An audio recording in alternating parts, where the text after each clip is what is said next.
mund të themi që në fund të gjithë kësaj pas asaj humbje ku rezistoi mirë dhe Shkupi dora në zemër deri në fund të ndeshjes, kam përshtypjen se ekipi nga Çajiri tashmë ndoshta edhe mund të fillojë të mendoj të jap sa më shumë minutazh për futbollistët e ri sikur Andi Ismaili,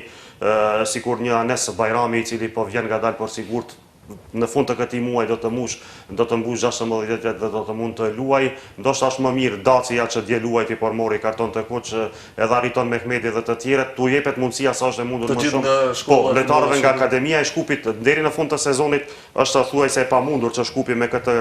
numër të pikave të grumbulluara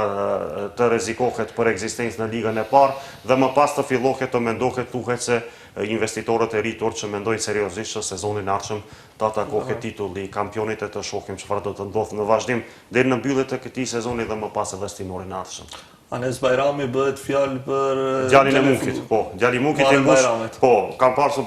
mundësinë të përcjell disa stërvitje të ekipit gjatë kësaj kohe të fundit, akoma i ka vetëm 15 vjet, do t'i mbush diku në fund të muajit nëse nuk gaboj të 16-tat, dhe që tani unë kisha preferuar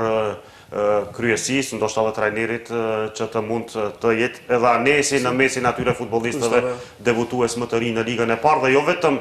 për faktin që të debutoj, por kam përshtypjen se për Anesin mund të flitet shumë në të ardhmen, bëhet fjalë për një qendërmbrojtës me vetëm 15 vjet që të mbush, sikur i ka 20-25 vjet sytë për momentin në stërvitjet nga ajo që mund të shohë në radhët e FC Shkupit.